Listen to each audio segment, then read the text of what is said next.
A lot of the people that are on the internet that are really telling you that you're a loser and they're successful. And if you will grind and hustle, that someday you could be successful. But if you notice, they always stop short of giving you the perspective that you could be as successful as they are, because most of them aren't successful. Yeah. Vic Keller.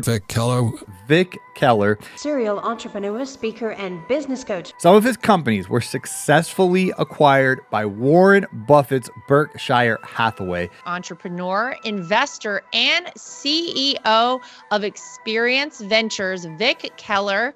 Some of the best entrepreneurs in the world, specifically ones that have mentored you, are very much not public, very unknown. I see so many people have artificial wealth. And several of my business partners that are multi-billionaires, you'll never see them on the Forbes list. Would you believe that there's extraordinary, amazing, entrepreneurial multi-billionaires that are nowhere to be found on that Forbes list?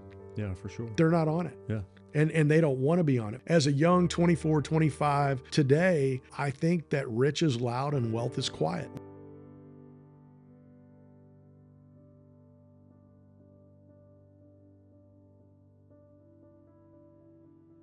Vic Keller, welcome to the Rollercoaster podcast. I'm pumped, man. The Rollercoaster podcast. Here I am. It's about to buckle up, man. It's about to be that. We're going. They're like putting their shoulder straps over and hang on tight. Let's go, baby. I'm excited. Vic Keller, for those who don't know, is one of the best entrepreneurs in the world that I know that nobody knows, which I think is really cool. But people are going to start to know you, I think, in a really big way. So I'm excited that you're on this podcast today, and we're going to talk about a lot of things. The first one is this. There's a lot of these, as you've gotten to know what it's like to be a little bit more public facing and start to create content and be more active on social media. You and I have talked about this culture of entrepreneurs, quote unquote, that exists on social media. What is your definition of entrepreneur? Oh, I think by nature, an entrepreneur is a creator. It's a risk taker. It's somebody that, it doesn't mean, I think you hear the term entrepreneur and it sounds like it's just wild, crazy, out of control, maniac, male or female that's just going crazy. And I don't think it has that context. I think you can be very calculated and be an entrepreneur. When I think about the definition of an entrepreneur, the first thing I think about is someone that has the ability to vision cast and create and bring people along with them, and build critical mass, and isn't afraid of failure. And I think of community a lot. I think of community a lot when I think of an entrepreneur. So, so many different definitions in this busy internet world. There's a whole new ecosystem of entrepreneurs, right? I mean, there's people, you've got TikTok entrepreneurs, you've got Instagram entrepreneurs, you've got people that are doing masterminds, you've got people that are doing podcasts, you've got this whole new ecosystem of media that has allowed people to be an entrepreneur. But, sometimes I feel like people are really interested in starting, let's just say, a modern day radio station. But they don't have a format and they don't have content. They just want to get out there and they want to do something. And to me, entrepreneurialism really is more about adding value that you could monetize and you could commercialize, because that's what makes entrepreneurialism fun, because that revenue is what allows you to build more and to create more. So there's a lot of bravado, and I would say false sets that are in the world today around entrepreneurialism, but building real businesses that have real purpose, that are sustainable with real people, is what I think of when I think of entrepreneurs. And doesn't mean you can't be a solopreneur, right? I mean, a solopreneur, they're like, there's a lot of people that just want to be solopreneurs. But when I think of an entrepreneur, I think someone that's delivering authentic value that is for the betterment of whatever their cause and purpose is. How do you advise the millions of people who are social media users, active every day, some for hours a day, to cut through the noise? People that are looking for answers, for guidance, for coaching. They want to maybe build a business. They turn to social media. They see these gurus selling their course, right? What advice would you give for people to identify those who are real versus those who are not? It's a tough question. I think one of the most powerful gifts and skill sets that people can develop and have in life is discernment and judgment. And for me, discernment and judgment has largely been built around understanding what authenticity looks like. So, in this wild world of the internet that we have out there, if something is causing you anxiety and stress and is really challenging you in those areas, there's probably a good chance that the noise doesn't come with a lot of value. And doesn't mean you can't be uncomfortable and have to stretch, but for me, the number one filter is that I've had the privilege of working around just the greatest people in the world. I've had the most amazing staff members. I've had the most amazing business partners, and I've had so many people that I've learned from, and people that I'm authentically learning from, and really able to retain and hold on to that information are not people that are screaming and yelling at me and are taking kind of that, I would say, what to me I determine as bravado, that bravado approach. They're people that are thoughtful, that are calculated, that are easy to follow. I've had the chance to have some of the most successful business partners in the world. Just like the biggest. And I will tell you, there's a common thread between all of them is that they don't try to overwhelm you with a bunch of noise and hype and propaganda and expanded vocabulary. They're relatively pretty simple people. You started out this conversation with, that I'm somewhat unknown. Well, I will tell you, I've been trained by some of the most successful, financially successful entrepreneurs on this earth. And they are largely unknown. We know who a few of them are, but you don't know a whole lot about them. And that's intentional. So I think a way to really get through the noise is if you can detect authenticity, and if you can't detect authenticity, then it's probably time to move on, because a disingenuous, not authentic person that's just throwing everything at you is probably not going to be a guide. They're going to be a guru. And I can tell you that I love guides. Guides teach you, they're thoughtful, they're tactical, they're compassionate, they're empathetic, they're working with you. They're not selling from fear. So that would be another descriptive is if someone is trying to convince you to do something based on fear. I don't want someone to tell me that I need to get in shape and lose weight because I'm going to die. That's not a good strategy for me. But if they say, hey, you're going to feel better, you're going to be a better friend, you're going to be a better husband, you're going to be a better dad, your life's going to have more joy, I am all for that. But if you want to scare the hell out of me, that just usually doesn't move me to action. Everyone's different, but that's been really critical for me throughout my career. As a matter of fact, there's probably a lot of people I have not learned from because I haven't given them the time of the day and listening to them because I can tell they lead with fear. And I think a lot of the people that are on the internet that are talking about, these big, crazy, audacious things are really telling you that, you're a loser and they're successful. And if you will grind and hustle, that someday you could be successful. But if you notice, they always stop short of giving you the perspective that you could be as successful as they are. And I think part of that is because most of them aren't successful. Right?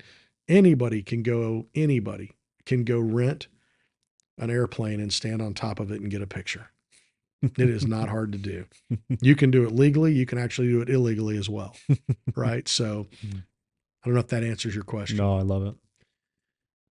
I think your point about some of the best entrepreneurs in the world, specifically ones that have mentored you and some of my closest friends that I would consider the greatest entrepreneurs that I know, are very much not public, very unknown to the masses. But if you know them and you're in those circles, right, you know, like these are big dogs, these are big players. I think you've you've obviously gotten to that place. Now you're a big dog entrepreneur, right? And it probably would have been easier for you. I think about this all the time, to not get out there on social media and not be public and just keep doing what we're doing, but not have people know really what we're up to all the time, or our unique perspectives, or our challenges or traumas, or whatever we're going to talk about for that day, right? So what's motivated you to, at this stage of your life and your career, to want to do this and be more public facing?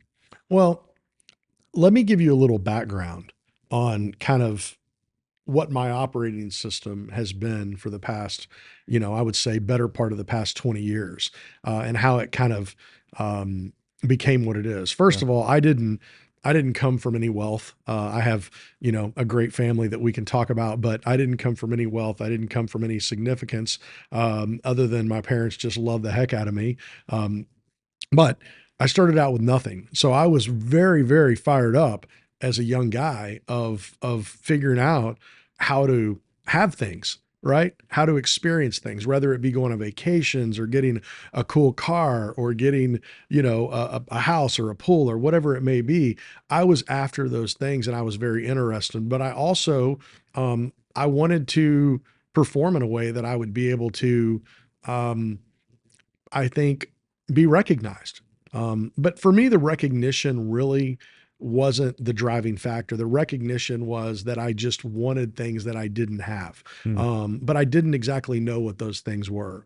And so at the ripe young age of 25 years old, I had just a life-changing event. And the life-changing event was this. I was 25 years old and I was in a meeting with a gentleman that would become my business partner, and he was a multi-billionaire.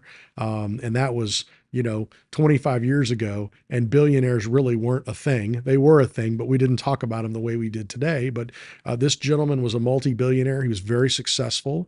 You would have never known that he was a multi-billionaire. Think of someone like a Sam Walton, a very simple man that built a massive empire and made a lot of people extraordinarily wealthy.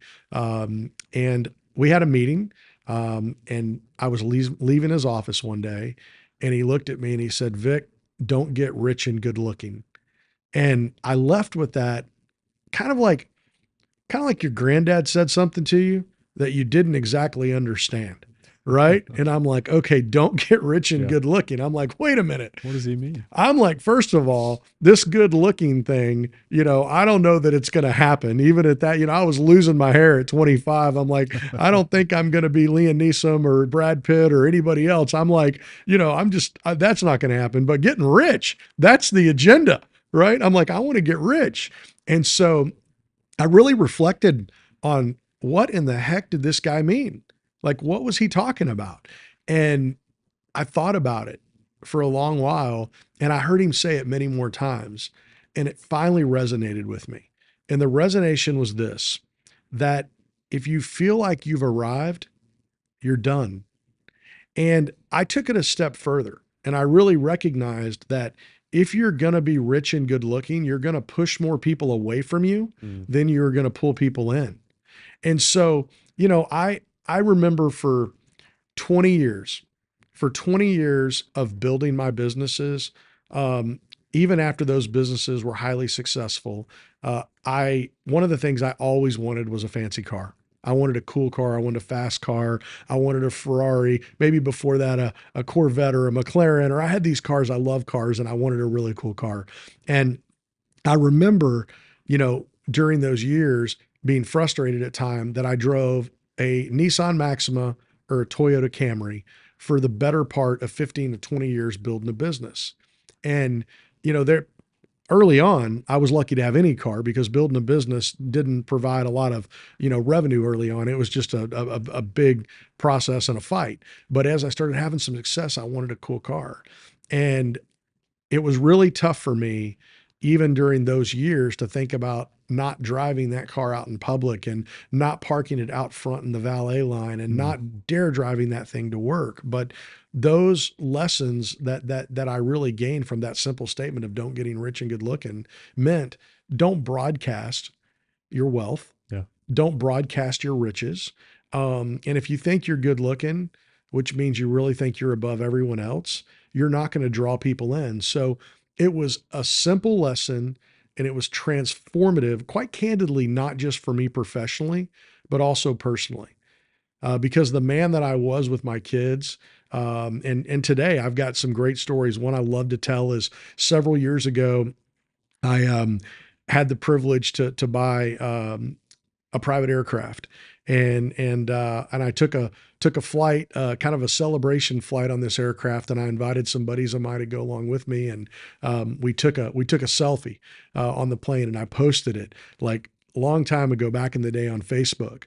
And my oldest son, he immediately like called me and he said, "Dad, what is that picture you just put on social media?" And I'm like, "Well, I mean, it's a picture of me in my plane and with my friends." And, and he's like, "Dad, that's just not cool." And it really was a good gauge for me, because he had seen me live in a way that I wasn't trying to be flashy. I wasn't trying to be rich and good looking. And he's like, "Hey, Dad, don't wave this flag." And he was pretty young at that time. I mean, I think Zach was probably, gosh, he was probably 16, 17 years old. And, but it was amazing. Now I credit my wife for keeping us all really well grounded, but learning early on the power of not getting rich and good looking, as simple as it may sound, was transformative for me. And to this day, I don't ever want anybody to think that I believe, nor do I want to carry myself in a way that I'm any better or any different. And we sure to hell know that I'm not good looking. So I don't want to broadcast that image or that persona, because I don't think it's becoming. And I don't like that when people, it's the golden rule. I really don't like that when people do that around me. And I see so many people that have artificial wealth, fake wealth, and they just flaunt it. And several of my business partners that are multi-billionaires. And when I say multi-billionaires, I don't mean like 2 or 3 billion. I mean 10 or 15. You'll never see them on the Forbes list. Would you believe that there's extraordinary, amazing, entrepreneurial multi-billionaires that are nowhere to be found on that Forbes list? Yeah, for sure. They're not on it. Yeah. And they don't want to be on it. By the way, do you know how you get on that list? Nominations.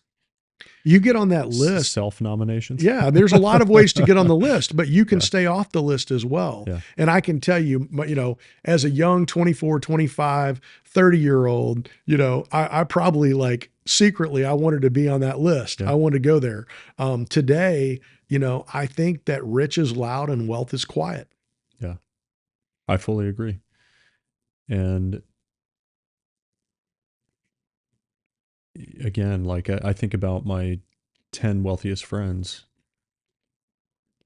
the majority of them, 8 or 9 of them, you would never know what they were worth if you met them for dinner, for example, right? You might, when like the tab comes out and you realize it's $8,000 and they pay it without blinking. Man, you've might got be some like, good friends. I need to hang out with you guys. I mean, $8,000 tab. That's amazing. That's some good wine and champagne right there, buddy. There's some, there's some good restaurants in Miami and New York City, right? Yeah, there are. For sure. But, my understanding is that at 14, you worked at McDonald's. Is that right? I did. And the problem with that story is you were supposed to be 15 to get employed at the time at McDonald's. And so I may have been clever. I actually didn't even have a social security number. True story. True story. I did not have a social security number for some reason when I was 14 years old. So I used my dad's social security number, and I got a job at McDonald's. We have the same name. I got a job at McDonald's. And later on, my dad got audited because of not declaring the minor income that I made at McDonald's, because it wasn't him working there. It was me. Oh, wow. And so, 14 years old, I was at Mickey D's. I'm going to ask you a question about this that I doubt you've ever been asked before. What did you learn working at McDonald's, or even delivering pizzas at Domino's, okay, that was a valuable business lesson then that you've carried with you throughout your entire life until today? So I learned a lot at McDonald's. It was a very fascinating job. I was only there for maybe a year, but it was very fascinating. The first thing that I learned is that you actually could have juicy, crunchy onions that start out in a powdered dry form, and you add water to them in a 5-gallon bucket and they turn into actual like onions. And I thought that was fascinating. I'd never seen anything like that in my life. So I've carried that with me forever. I learned about dehydrated foods. What I learned at McDonald's was probably more valuable than anything that I learned in college. And that was that the business was built on two fundamental pillars that were more important than even the food. And systems and processes were a big one. And then the second one were the people. And so I remember orientation. I vividly remember being 14 years old, going through McDonald's orientation, and it being a 3-ring binder. And you know what McDonald's does an amazing job at? And a lot of these fast food companies that employ young people, they do an amazing job at onboarding and training you for what the position is. Yeah. You could go get a job making $300,000, $400,000 a year for a big company as an executive, and the onboarding process is non-existent. Abysmal. Yeah. I mean, it's just nothing. But I learned when I walked into McDonald's, they wanted to figure out how to get value out of me very quickly.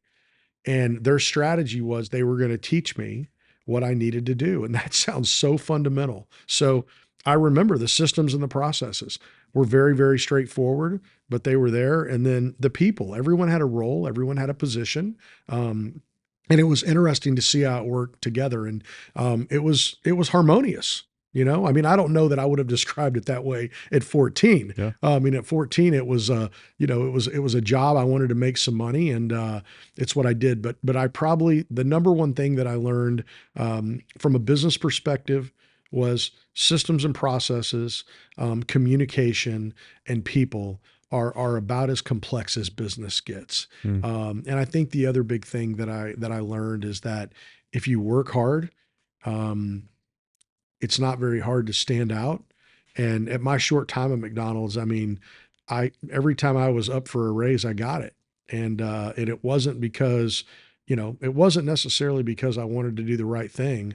I just wanted to figure out, I think I was making $3.15, $3.30 an hour, and every time I could get another 5 or 10 cents, I mean, that was compounding over those hours. And I learned what overtime was, and it was good.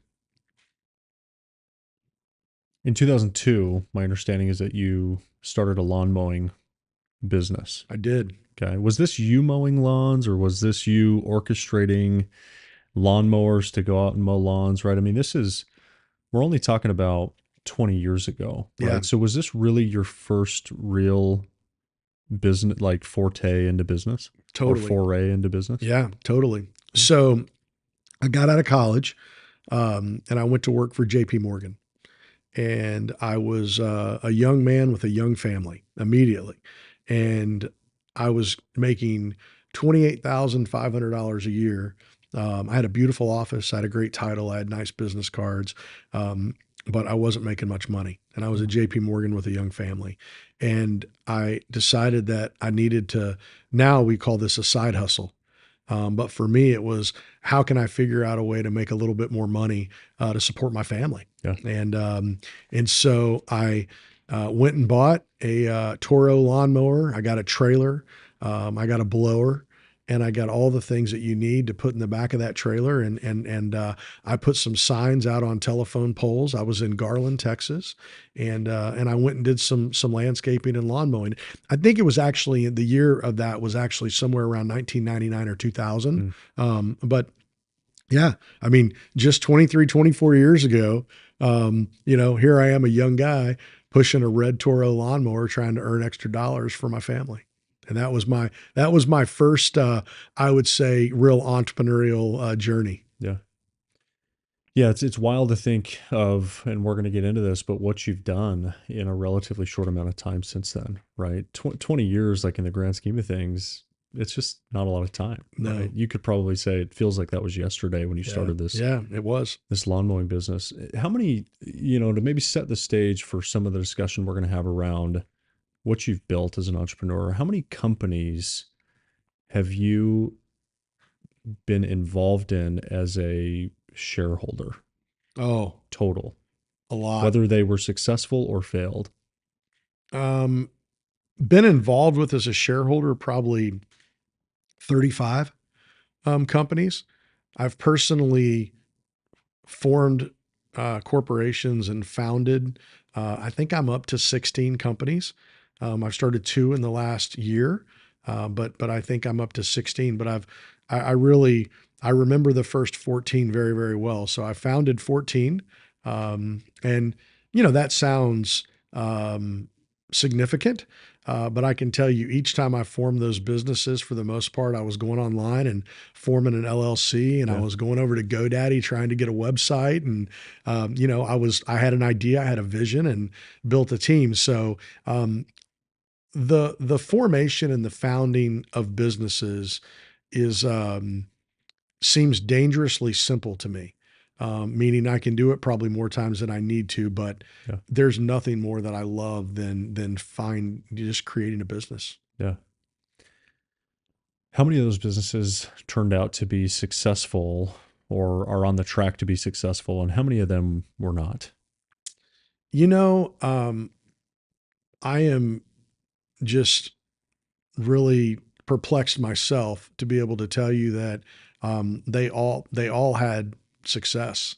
Some of them had much more significant success than others, but none of them ever failed per se.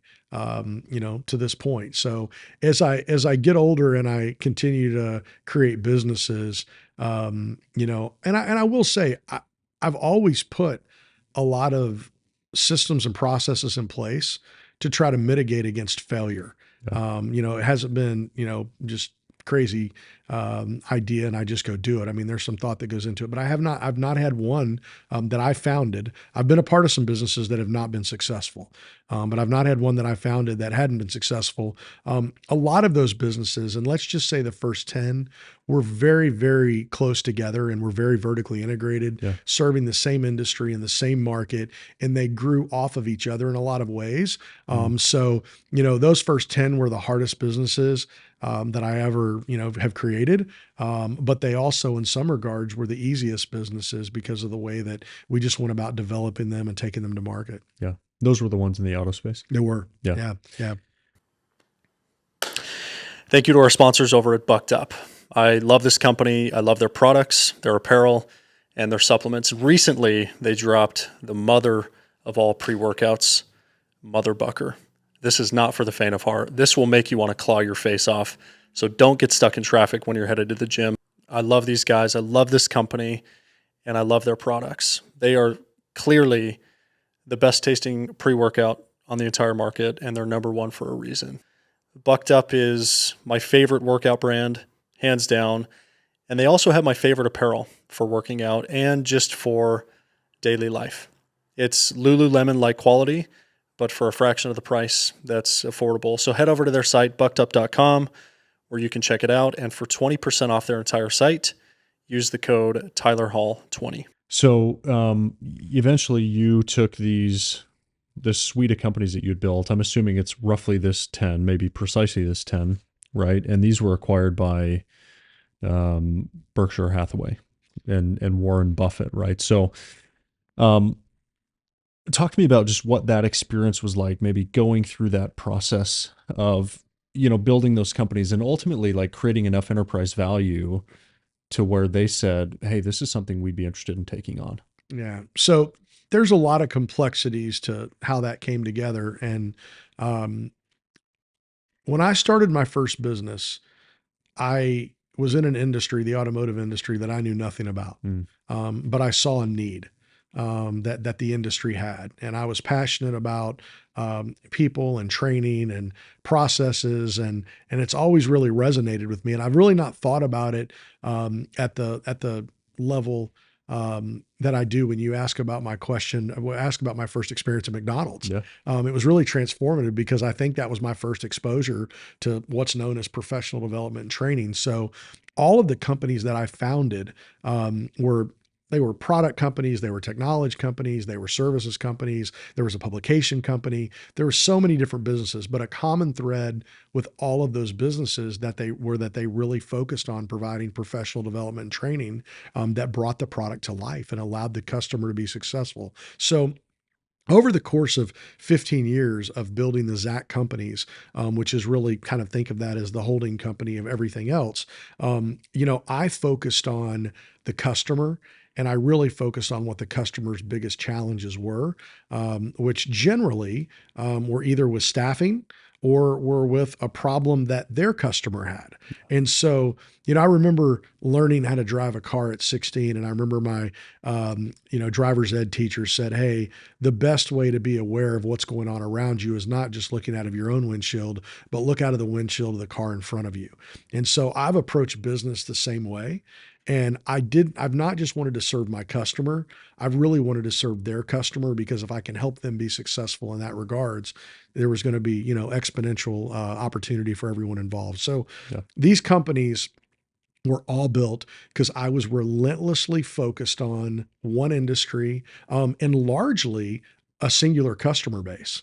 I really learned that customer base, learned what they needed, and developed products and services that would serve those same customers. And, when you have one customer that you're able to sell many different things to that they buy on a rather consistent basis, it's an extraordinary way to build a business and to build relationships. So that's what happened. And over the course of time, I built these businesses up. I was very, very fortunate to be an entrepreneur and a founder and a creator of businesses in an ecosystem and an industry that was very rich and really fruitful. And through that, I was just unbelievably fortunate to be a part of a larger acquisition that included Berkshire Hathaway acquiring these businesses that I had founded and grown from nothing. I mean, the first company, Tyler, that I started, I went to a website.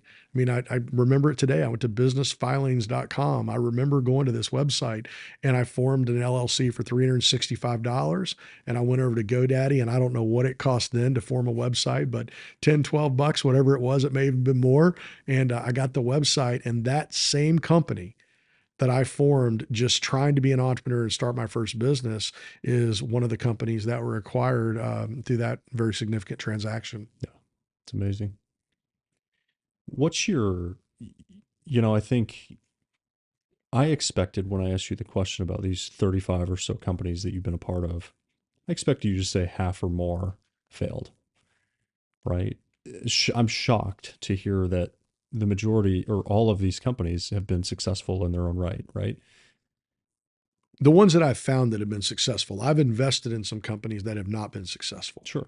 But the ones that you've been an operator in, that you founded, have all been successful. Yes. And I think it's really key what you just said there, because the operator piece is what matters most. Yeah, for sure. Right. That's what matters most. Sure. That's why I don't write many checks anymore. My biggest, unless I'm going to own them. I'm my biggest challenge at scaling even bigger than I have is that I have a lot of passion and desire to be an operator. Now, listen, some of these businesses that we're talking about that I built that didn't fail, weren't much bigger than a breadbasket. Yeah. They weren't like massive enterprises, right? And so there's been some businesses I founded that I figured out were not going to scale up and be as big as they needed to be worth my time.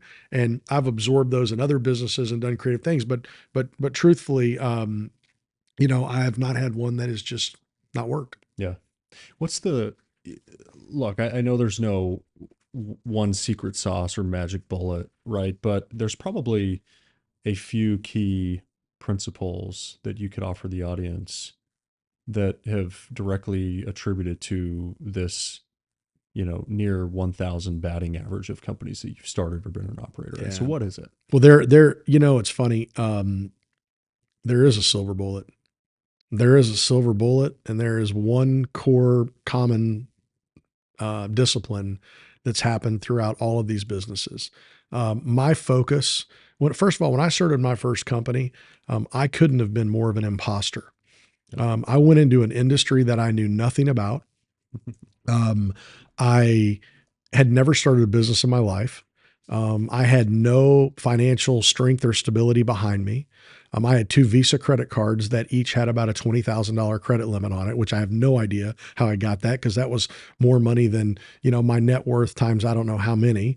But I didn't have anything that would have allowed me to be a super confident entrepreneur, except I wanted to win and I was really driven. But if there's a silver bullet, and there's been a common thread through every businesses I've been involved with, those that have been successful and those that have struggled, it's been the people.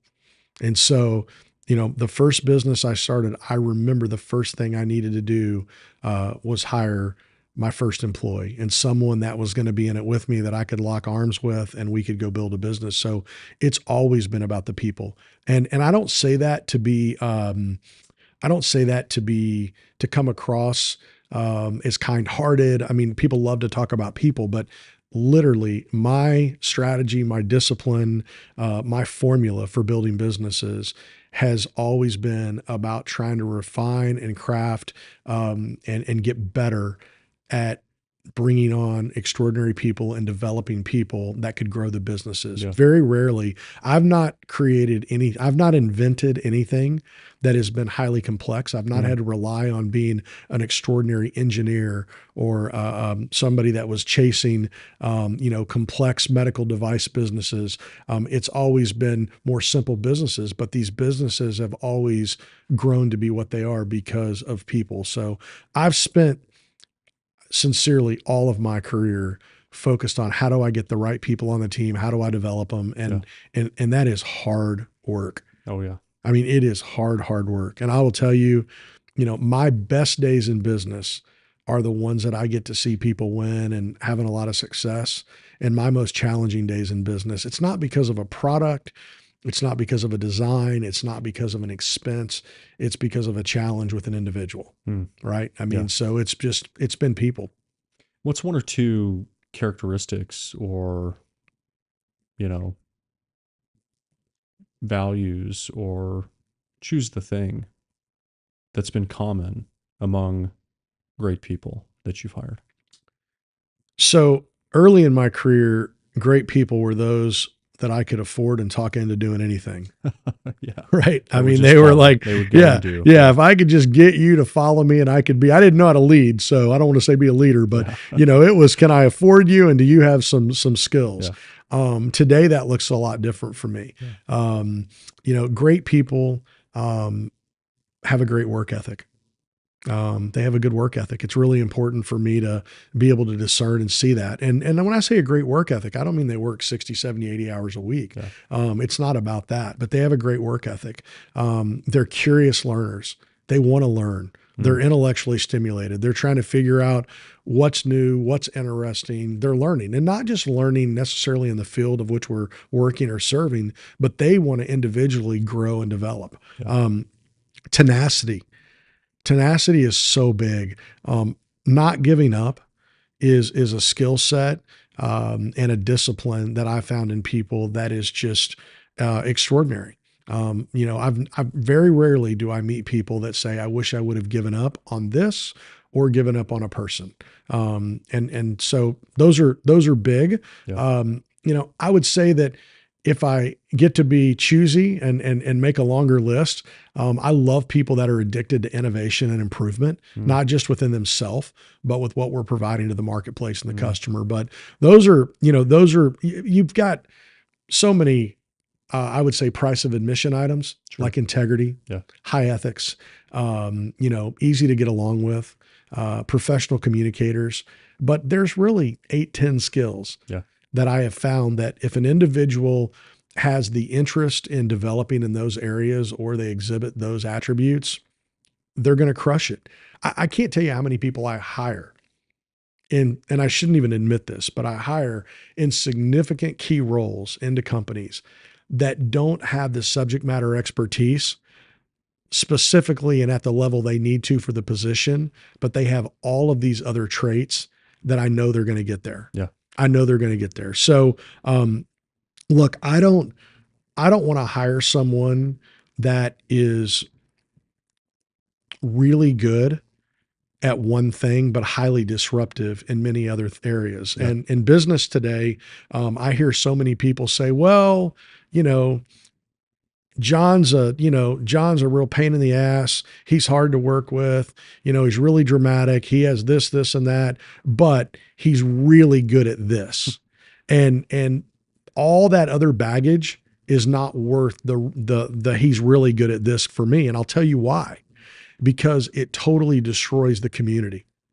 Because no one wants to be around that person Yeah.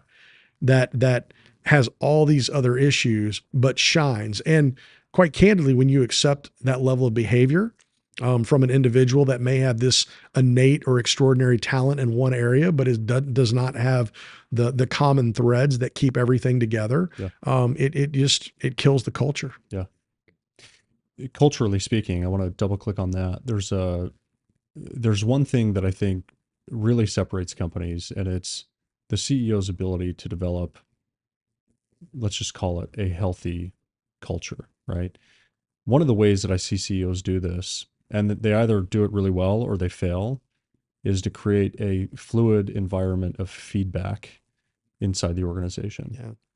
Right? Meaning they encourage employees to share direct and candid and vulnerable feedback all the time. And the way that they react to that feedback is often the most important part, right? Because Absolutely. if they react in an appropriate way with empathy and love, then that feedback loop will constantly come back to them, and they'll get more and more and more feedback. And the more feedback, the more information you have to build a good business. And if you react the opposite, then that cuts off that fluid feedback within the culture of the business, and everything tends to not work. So how important to you is feedback inside of an organization, and creating a culture where employees feel safe and allowed to share what they feel? So that's a complex question. When you're bringing someone on a team, when you're hiring someone, that is the most important decision you're going to make for a lot of reasons, right? One is there's no business that is fun and excels with massive turnover. Yeah. Right. So you want to make sure you're selecting the right players and you're building out a vibrant community. Yeah. Right. And if you have one bad apple in a vibrant community, it messes everything up. So hiring the right people is really important when it comes to your feedback loop. And here's why. Whether you accept the feedback or not, people are going to talk. Yeah. People are going to talk. And, I love advocating feedback. And, I remember in my younger days as a professional, I used to offer my employees bonuses that would give me thoughtful communication around how I could improve as a leader and as an individual. I mean, I would literally just beg them. I'm like, tell me what I can do better, because it wasn't natural that they would. Yeah. Right. And so I wanted it, and I wanted it quite candidly, selfishly. I just wanted it so I could grow and improve. I mean, as I was the, young CEO leading the business, I didn't have a 360 feedback loop, right? I mean, so I wanted it, and it wasn't that I was trying to be a good manager, a good leader. I selfishly wanted to grow and develop. And I was like, if there's something I'm not doing that's effective, please tell me, because I want to do it. So that's been important. But here's why a feedback loop is really important. If you have someone in a company that's really, really negative and really problematic, and you've opened up that feedback and you can always hear from that individual, you're going to be able to make course corrections, not just with the problem, but probably helping the individual move on and go somewhere else. Yeah. If you don't have that feedback, then this is a real contrarian way to look at feedback. Sure. But if you don't have that feedback, you're not going to know where that person really stands. And they're going to be toxic with everyone else in the company. Totally. Right. So I want the feedback so I know how people are thinking. Yeah. Now, I do get to, sometimes I'm like, you know what? All you're doing is complaining. Everything is negative. You're very contrarian. You push back on everything. And this probably isn't the right fit for you. Yeah. Conversely, feedback is awesome when you're getting affirmation and people are edifying each other and they're celebrating. That's a ton of fun. Yeah. And so you miss that too if you don't have open communication and feedback. But I don't know how you can be an effective leader and an active leader and a relevant leader in business today without having a system in place where you can gain feedback. Yeah. Yeah. Really well said. I want to talk about you've looked at, so you've done 35 plus companies, but you've probably looked at and evaluated. I know you've got an investment portfolio. You look at a lot of stuff. How do you dissect or evaluate opportunities? What's your criteria? How do you think about that? And when do you choose to say yes to an opportunity versus no? So I look at opportunities every day. I mean, we have in the business I'm in today. Not only am I an operator of businesses, which I love, but I'm also an investor or prospective investor in other businesses. So I get tons of deal flow. Yeah.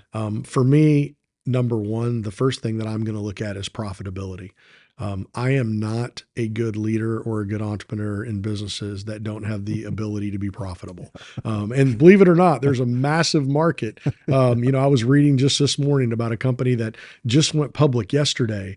And, that company lost $10 million last year on $3 million of revenue. Yeah. And I'm not really good at math, but that formula doesn't work. So the first thing I'm looking at is profitability. Yeah. I want to understand if the company has the ability to be profitable. My personal ability to scale and to be successful in business is 100% dependent upon the people that are in the business. Yeah. So when I'm looking at businesses, I'm spending more time trying to understand the team. I love org charts. I mean, to me, they're very artful. And I don't mean org charts in the HR sense. I mean org charts of who's on the team, who does what is their skill set, what are their passions, how long have they been there, what are they interested in? I really want to understand that about nearly every employee. Yeah. And sometimes the businesses are so big that it's not possible. And usually those are the ones that I don't have a ton of interest in, but I love understanding the people. So profitability is number one. That kind of tells me if I'm going to keep looking. And then the next three are the same. It's people. Yeah. That's what I care about. That's what I need to understand. And not just, I want to be clear. It's not just the people that are in the company. It's does the business have the ability to attract high quality, fulfilled, happy people? Yeah. Does it? And some businesses I look at, I'm like, I don't know how to talk people into coming to work for this business. I've been involved in some businesses where I've loved the business because it had really high profit margins and it was a great business. But I personally didn't have confidence in myself to be able to go recruit the talent and bring them into the business as it grew and scale. And so that's my, that's kind of my passion is building these teams. So if I can't do that, and I can't really get behind what the business does, and it doesn't mean it's not a great business. It's just not a business that's going to be for me. Yeah. How many companies are you the CEO of currently? Oh, so I am currently the CEO of probably 4 companies, where I'm very, very active in the businesses. Yeah. I have a couple that don't require very much of my time. I have one right now that requires every ounce of my time. And that means, you can figure out how many hours you're in a week, and I'm spending, 60, 70 hours in this one business. Which one but is that? it's always unique. Currently it's Christensen Arms. Okay. Yeah. Currently Okay. it's That's that a cool business that I want to talk a little bit about. But dude, how do you do it? Like, how do you balance and prioritize so many different opportunities and companies at a time, specifically many of which you're operational in to an extent, and some really heavily operationally in? So I spend more of my time interviewing people than I do any other singular item. Really? Yeah. So I'm interviewing on average 15 people a week. Yeah. So, and sometimes those are 30, 45-minute short interviews. Zoom has been fantastic for assessing talent. Yeah. I actually, in a lot of cases, I prefer to be the first person that interviews someone, not the last person. Oh, interesting. Because I really want to protect my team's time. And I do feel like I have a strong skill set at discerning and selecting talent. Yeah. It's kind of the skill that I try to hone in and be better on all the time. Yeah. And so I love to talk to talent, but I spend most of my time really developing talent and trying to identify talent. And there's, there's two pieces. There's bringing new talent into a business, and there's developing the talent that's currently in the business. So that's it. And that's if I'm not doing that, I don't know how I'm effective. I can't be in every meeting. I can't steer every decision, and I don't want to steer every decision, but I want to make sure we have the right people. We have a great strategic plan in place, that it's well mapped out, that everyone understands it, and we're heading towards a common mission. So, businesses for me, even in economic headwinds, when things are tough, the success of the business is that of the people. I mean, I've never had the privilege to be in a business that something just takes off, and no matter how good or bad the people are, the business is extraordinarily successful. Yeah. Those businesses exist, by the way. I just personally have never had the privilege to be involved in them, but I'd love to find some, but for You're me, open to it. yeah. So I spend, and I think that's another lesson that I learned, along the way. I mean, back to having, 6, extraordinary multi-billionaire business partners, the ones that I had when I was really young, I paid attention to what they did. And I had this one business partner, to this day, just extraordinarily successful, crazy wealthy. Yeah. And he walked around to this day with a yellow notepad, and he spent most of his time interviewing people. And he always, I noticed that that's what he was always doing, is he was talking to people, he was getting to know people, he was interviewing people. And in the business we were in, the only way we could grow the business was to have a superstar leader that could move into the next business, the next acquisition we made, or the next business we opened up. Yeah. And it was never about, this is a really important point, growth was never about, at scale, did we have the money to buy the next business? It was always about, did we have someone on the bench or on the team that can move into that position, that could do that? And that's, it's interesting. You think about Mr. Buffett's businesses. I've been reading and studying, Warren Buffett since I was a young man. I mean, when I was 14, 15 years old, I was trying to find business books I could read to understand about people that were successful in the stock market. My granddad was an investor in the stock market, and he was also a Sears sewing machine repairman. And, but he was always investing in stocks, and he was, in the newspaper, all the stocks were listed. And, I remember asking him when I was really young, I said, who's the best at this? And he said, this guy named Warren Buffett. He was really good at picking stocks and picking investments. And I said, oh, okay. And so I started studying, Mr. Buffett, and the businesses that he's involved with are extraordinary and large. But the most important thing in every one of those businesses, and he says it, all the time, are the people. Yeah. And, if you're the CEO of the biggest, most successful Berkshire Hathaway company, your title is all-star manager. Yeah. It's not chief executive officer. It's not chairman.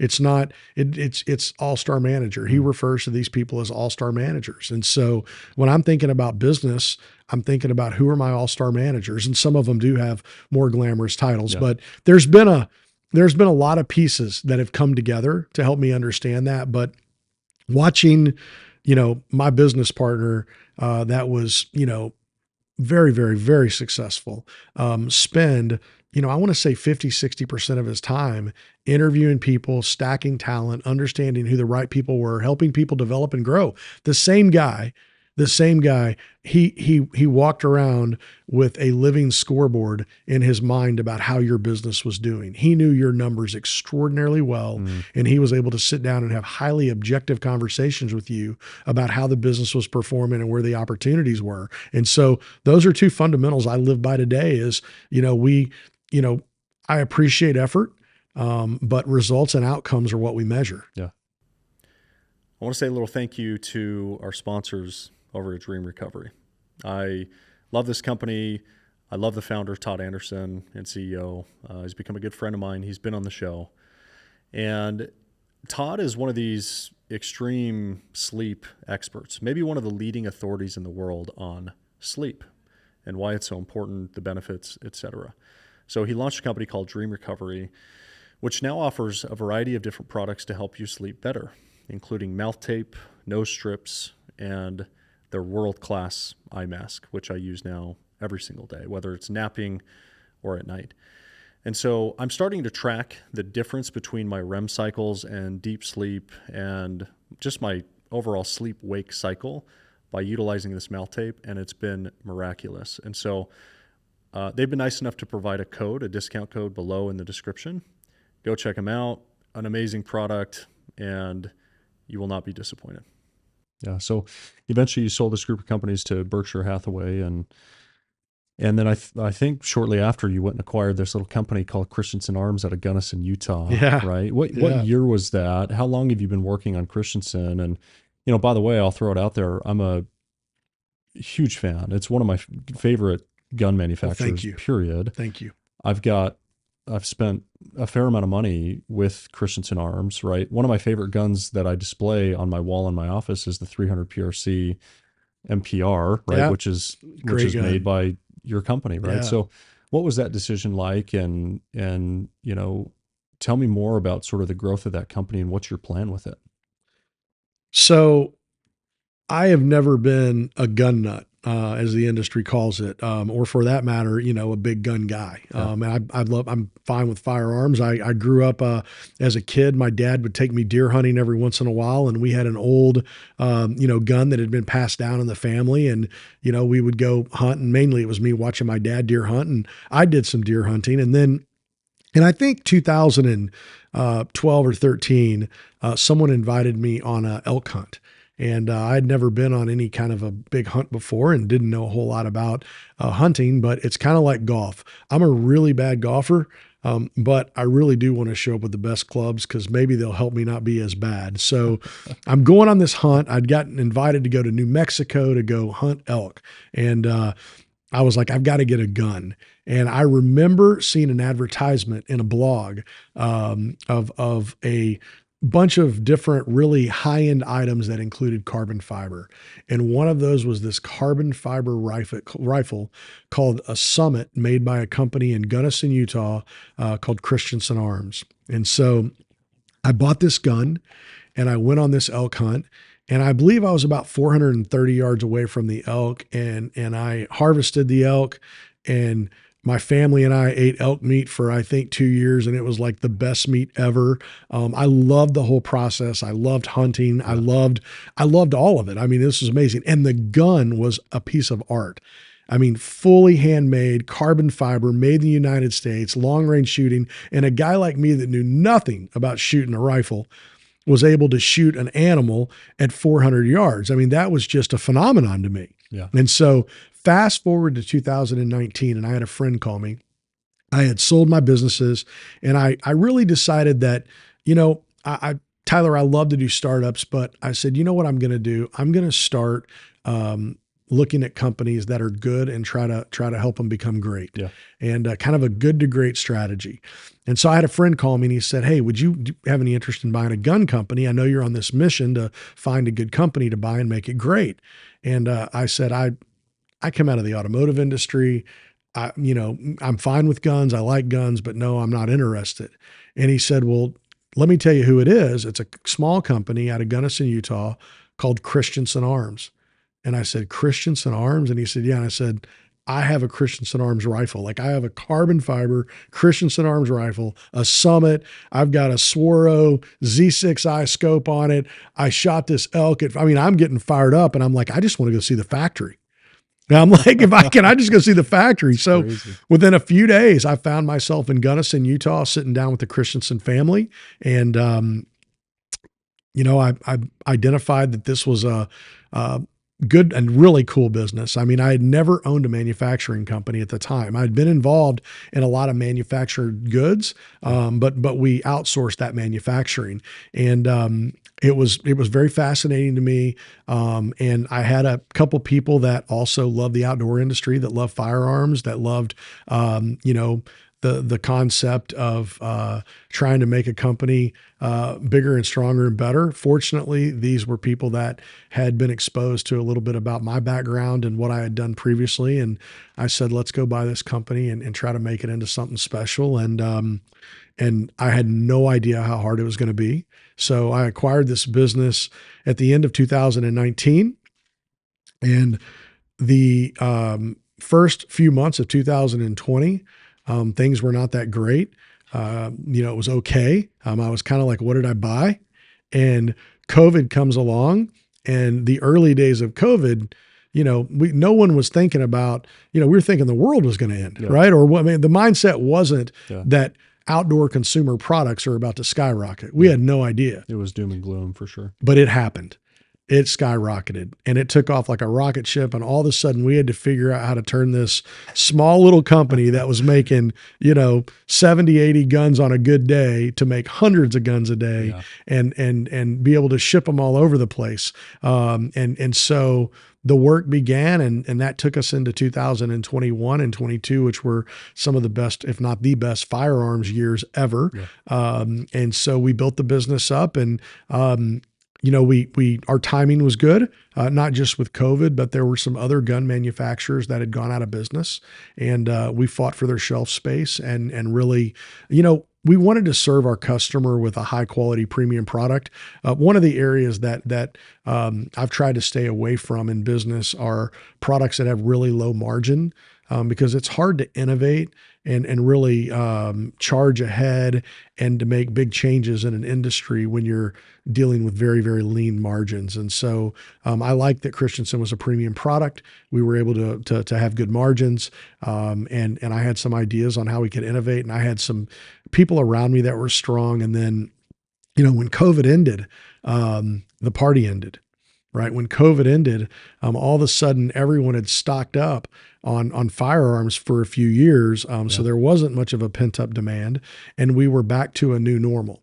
The good news was during those formative years of COVID, we built a brand, and it worked. And it really worked. And it's a tough business. It's a very, very tough business. Our customers, imagine a Porsche or a Ferrari owner.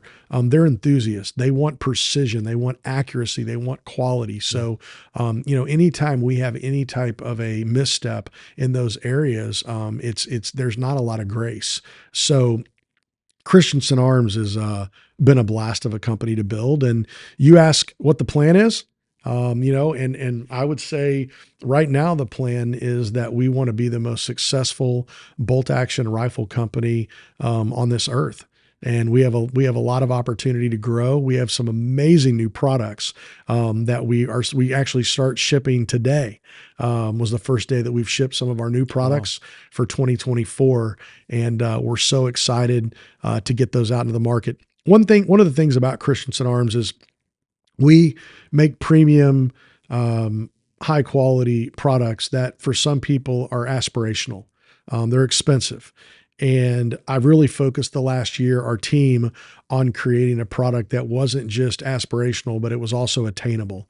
And so we're launching a product this week that actually we believe a large part of the market that couldn't afford our much more expensive guns are going to be able to acquire these guns. And we're super excited about being able to serve those customers. Man, really cool. So you're spending the majority of your time on that because you're trying to get back to this new normal, figure it out. Talk to me more about that. Like, why is this taking 50, 60 hours of your time right now? So I think the strength of a company is not how you do when there's strong marketplace or industry tailwinds. It's what does it look like when you have headwinds? And we've all heard the terminology that all ships don't rise equally when there's a rising tide. And with Christensen Arms is what I really see is huge potential and a huge opportunity for everyone that's involved.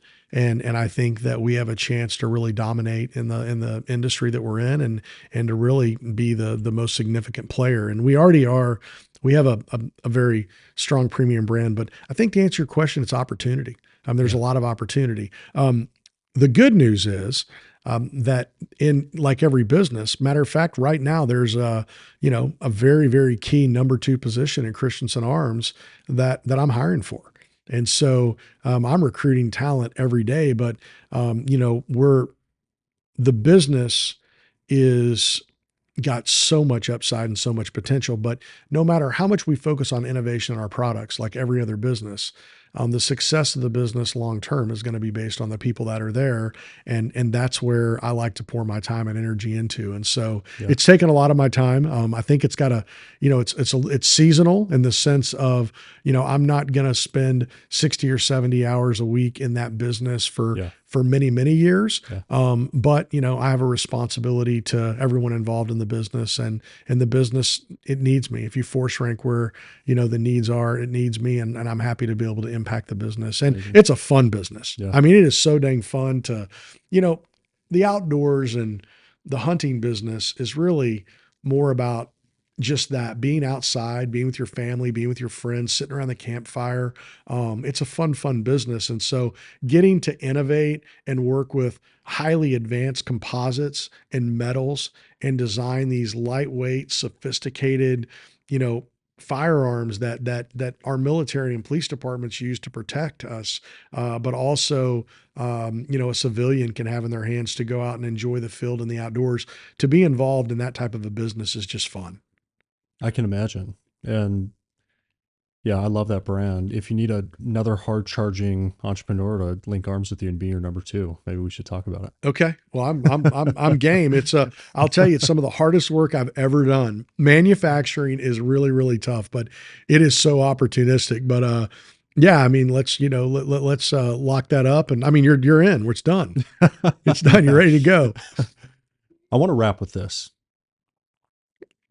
I'm in this journey right now, spiritually, to figure out is the wrong term, to create a deeper connection and relationship with God. Okay. Who is God to you? Everything. I mean, everything. God to me is, I think in the terms of religion for me, it's the Trinity. It's the Father, the Son, and the Holy Spirit. It is my identity. It's my past. It's my future. When I'm thinking about being a good employer, when I'm thinking about being you can tell it chokes me up. When I think about being a good husband, when I think about being a good dad, everything for me points back to God. I mean, I mean, God gave me this life that I have.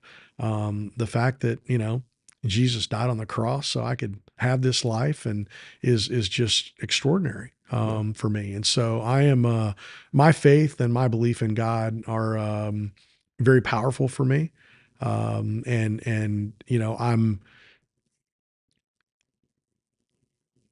I think the greatest compliment, someone can give me is telling me that there's something different about me. And that doesn't always happen, but if it does happen, now, by the way, sometimes it happens and I don't think they're trying to be nice, right? Like there's something different about you. What the hell's wrong with you? Right. But when people say, "Hey, Vic, there's something different about you," to me, the only thing different about me is that I have Jesus in my heart and I have God as the center of my life. That's the only thing different about me. And I love that other people can have that as well. Like, it's so fun to be a disciple for that. So, if someone tells me that they see something different about me and it's in a positive light, that's just affirmation for me that God's using me. And so, yeah, I mean, you ask the simple question, God's everything. I mean, God is everything. What do you say to those who are struggling to find a deep connection with God?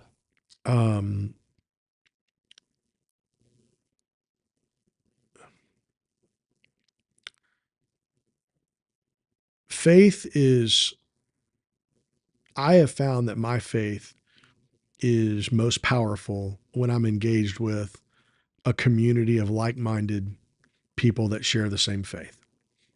So there's a lot of things that I could tell those individuals, but, prayer's powerful. Reading your Bible's powerful.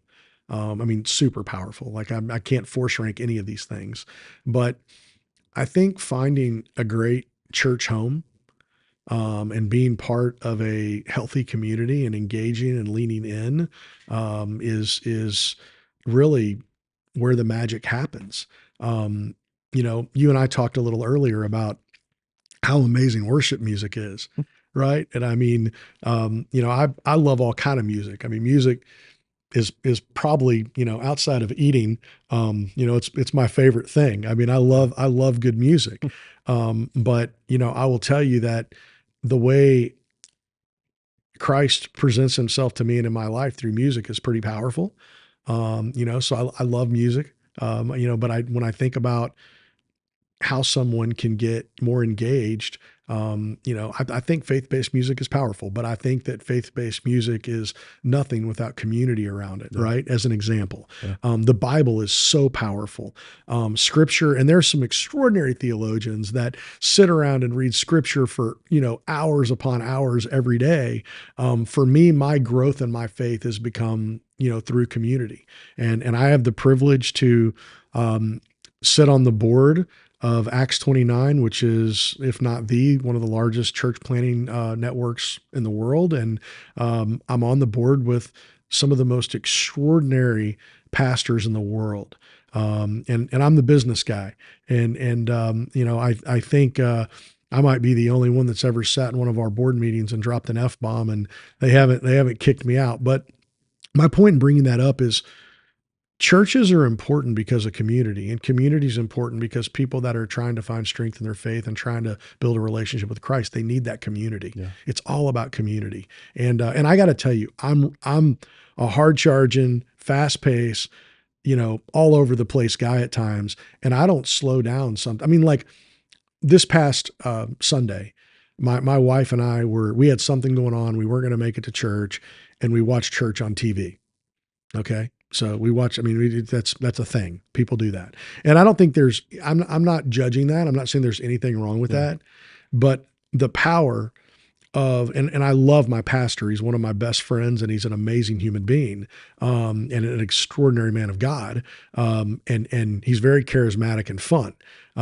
But when I see him on TV, he's just another person talking, right? But when I'm there amongst the community, amongst fellow believers, man, it's just powerful. So I think if people are looking for, a path to their faith and how to strengthen their faith, even if you're not a member of a church, go hang out in a church. And you know what? If you don't like the church, go to the next one. Go explore. Because there's a lot of churches, right? And a lot of amazing churches. Yeah. But at the end of the day, prayer, and asking God to be in your heart and asking God for direction, even if it means, God, help me find a church, help me find a community.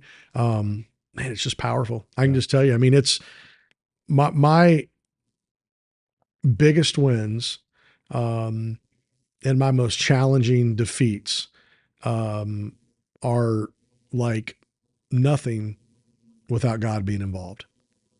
Like I don't, even the tough things, if God's involved, I figure, there's a path out of them. I feel like I've got the best co-pilot, the best. It's so funny in today's world. We use this term co-pilot when we're talking about artificial intelligence, right? Yeah. We're like, do you have this AI co-pilot? Do you have this co-pilot? And I'm into it. I love AI, and I love every one of the tools that are out there.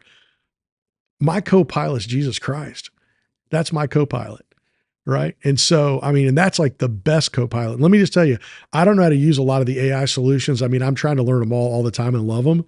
But, it's no matter what I know how to do or don't know how to do, I can find strength through Christ. And that's just powerful. So that's my co-pilot. That's beautiful, man. Well, round 2 in your Cabo studio that you're setting up right now. We'll do that. We'll do that here later this year, but thank you so much, man, for thank coming you. on. Man, I love your heart. I love what you're doing. Thanks. It's there's a real need in this world for people that have walked the walk, to do some talking and to bring some people together. And you've done that. So really honored to be here. Thanks, man. I appreciate it.